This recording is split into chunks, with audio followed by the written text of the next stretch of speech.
Salve família vascaína, sejam bem-vindos a mais um giro de notícias do nosso Vascão. Já quero aqui pedir desculpas para a rapaziada, tô tendo que gravar na correria, aeroporto, né, viajando aí a trabalho, mas o importante é deixar você vascaíno bem informado, e é isso que a gente vai fazer aqui no vídeo de hoje, como a gente sempre faz todos os dias aqui no nosso canal. Então, primeiramente, né, pedir perdão por esse entretempo aqui, de vocês estarem vendo aqui as coisas aqui no background, né, mas vamos falar muito aí sobre a partida de logo mais entre Vasco da Gama e Operário, né, jogo super importante para o Vasco aí na temporada, né, valendo classificação nas oitavas de final da Copa do Brasil, né, um jogo super importante também pela questão financeira e pela questão de moral e confiança, né, que pode trazer para o elenco do Vasco, né, caso o Vasco consiga mais uma boa vitória, fazendo mais uma boa atuação. Então a gente vai trazer todos os detalhes aí sobre a partida de logo mais e também vamos falar sobre outros assuntos importantes, porque tem atualização sobre a situação de Rodrigo Caetano. Pois é, o diretor executivo da seleção brasileira, né, parece que tem uma novidade em relação à suposta possibilidade de vir trabalhar no Vasco aí para o restante da temporada. Então a gente vai fazer essa atualização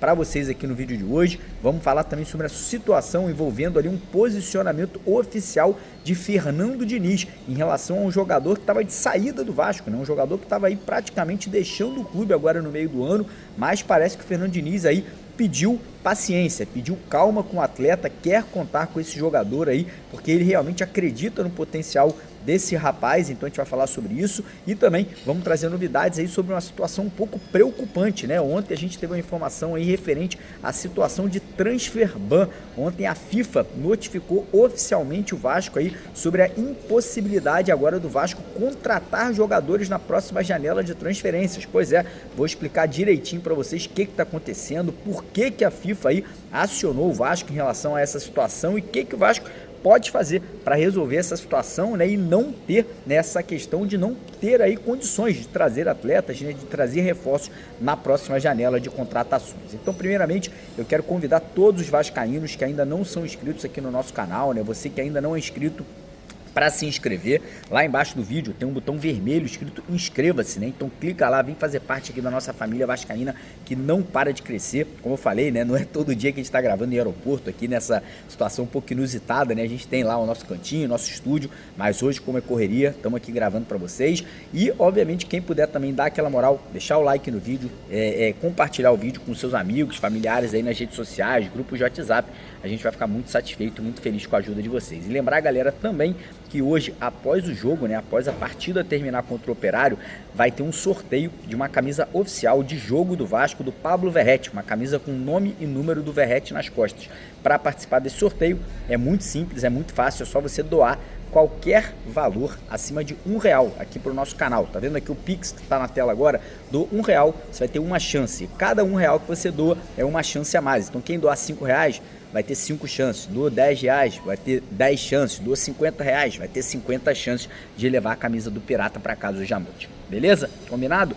Então bora começar o vídeo falando um pouquinho aí sobre o jogo, né, cara? Porque daqui a pouco tem Vasco e Operário valendo vaga nas oitavas de final da Copa do Brasil, né? Jogo super importante, lembrando que o jogo de ida terminou empatado, 1-1, fora de casa, né? O Vasco ainda jogando muito mal, né? O Vasco que ainda era comandado pelo Carille naquela ocasião, né? E agora um Vasco totalmente diferente, né? Um Vasco do Fernando Diniz, mais organizado, vindo de uma grande vitória contra o Fortaleza, mas são competições diferentes e a gente tem que entender o seguinte, cara, a equipe do Operário vem para jogar de forma muito retrancada hoje, né? O Operário vai tentar sair com empate para levar o jogo para os pênaltis ou tentar explorar, né, os erros do Vasco aí, que o Vasco possa vir a cometer para o Operário tentar fazer um golzinho e se fechar lá atrás. Então tem duas ocasiões. Se o Vasco conseguir achar um gol no primeiro tempo ali com 15, 20 minutos de jogo, é óbvio que a equipe do Operário vai ter que se abrir. E aí o Vasco pode até fazer um placar elástico, né? Pode até acabar conseguindo uma grande goleada. E caso o Operário consiga segurar a retranca, né, consiga se fechar ali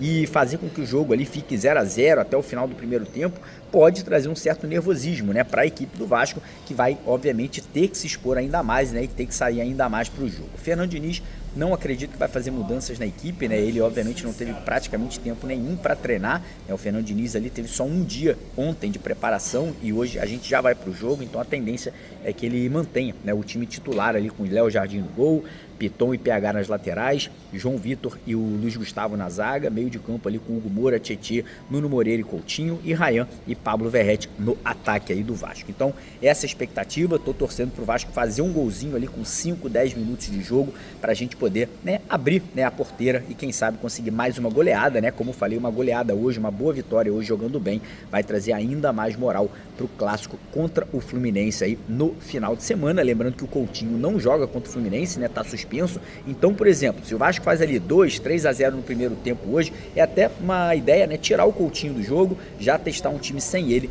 para o jogo de sábado aí contra o Tricolor das Laranjeiras. Quero saber sua opinião, tá confiante, tá acreditando? Deixa nos comentários aí o que você acha aí sobre essa partida e quero também saber a opinião de vocês sobre Pablo Verratti. Se o Vasco fizer ali 2, 3 gols no primeiro tempo, você pouparia o Verratti, né? O Verratti que vem numa sequência muito forte, né, cara? Vem sendo muito utilizado na temporada e eu queria saber a opinião da rapaziada aí, se vocês de repente poupariam o nosso centroavante, o nosso pirata aí, se o Vasco conseguir uma margem de gols ainda na primeira etapa, beleza? Seguir o vídeo aqui agora, vamos falar um pouquinho sobre diretor executivo, né? Porque ontem tivemos a oficialização ali, né, da candidatura única ali do novo presidente lá da CBF, nem me lembro o nome do rapaz, né, que deve assumir o cargo de presidente da Confederação Brasileira de Futebol. E aí, assim que ele se candidatou, né, para se tornar o novo presidente da CBF, uma das primeiras coisas que foi perguntada para ele foi sobre o Rodrigo Caetano, né, cara, que era o escolhido do presidente anterior, que era o Edinaldo Rodrigues. E aí, esse cara, né, que agora me foge o nome, né, que vai se tornar o presidente da CBF, confirmou, Rodrigo Caetano fica na seleção brasileira, não vai sair, não vai ser demitido, né, então acaba trazendo, né, obviamente um grau de tristeza para a diretoria do Vasco, do Pedrinho, que queria contar com o Rodrigo Caetano, que acreditava, né, que uma possível troca de presidente da CBF pudesse fazer com que o Rodrigo Caetano se animasse, né, em voltar para o Vasco aí agora no meio da temporada. É praticamente impossível, né, o Vasco vai atrás de outras possibilidades, tem o Juninho Paulista, tem o Felipe Ximenes, né, eu particularmente eu botaria todas as minhas fichas aí no Juninho Paulista, um cara experiente, um cara que já tem vivência de Vasco, né, um cara que também tem vivência de seleção brasileira, então eu particularmente acho que o nome do Juninho Paulista é uma excelente opção aí para o Vasco correr atrás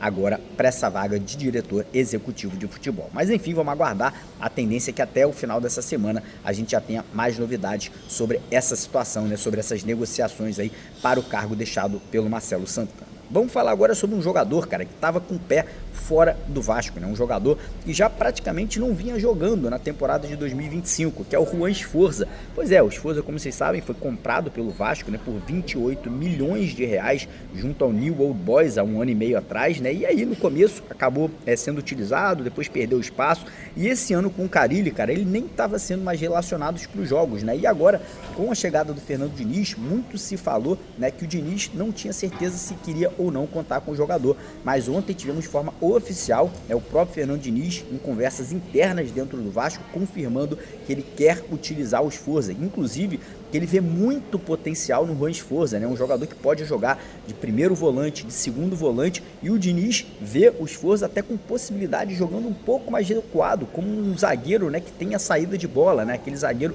que sabe sair jogando com a bola nos pés. Então, cara, notícia interessante, eu vou ser bem sincero com vocês, eu acho que o Sforza tem potencial, acho que é um garoto muito habilidoso, um garoto ali que sabe também dar bote muito bem, finaliza muito bem, né? Tem uma bela batida de falta e eu acho que nas mãos do Fernando Diniz esse garoto tem tudo para brilhar com a camisa do Vasco, né? E com certeza é um garoto muito jovem, né? Então só tem 20 anos de idade, podendo ter aí um potencial de revenda absurdo aí, caso a venha a ser bem utilizado dentro desse plantel do Fernando Diniz.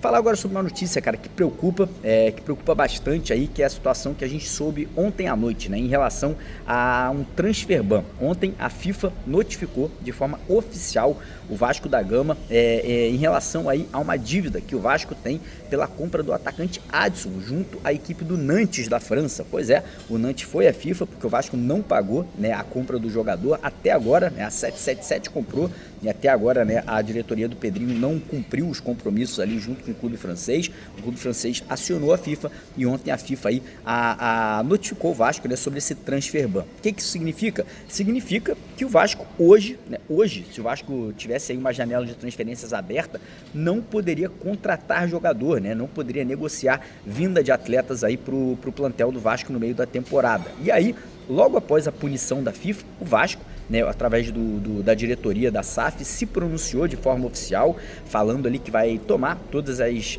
medidas cabíveis aí perante a FIFA para tentar reverter essa situação. Porém, tem um detalhe, cara, a janela de transferências, ela ainda não está aberta, ela só vai abrir no mês de julho. Então a gente tem aí um mês, mais ou menos 40 dias para reverter essa situação. Então eu espero que o Pedrinho, toda a diretoria do Vasco agilize essa situação. O Vasco não pode correr risco de não poder contratar jogadores, até porque o Vasco vai perder muitos atletas, né? A gente deve ter a saída de Léo Jardim, Jean Davi, Jair, enfim, outros jogadores, Pumita Rodrigues, a gente pode perder o Lucas Piton, pode perder o Ryan, então é necessário, mesmo que o Vasco não contrate muitos jogadores, o Vasco vai ter que contratar, o Vasco vai ter que aí trazer peças de reposição, então o Vasco tem que reverter essa situação o mais rápido possível, para que quando a janela esteja aberta, o Vasco já esteja quite aí com a FIFA, talvez já tenha quitado essa dívida com o Nantes, para a gente não ter riscos maiores aí de lesar o elenco do Vasco em relação aí às contratações no meio da temporada. Beleza, rapaziada?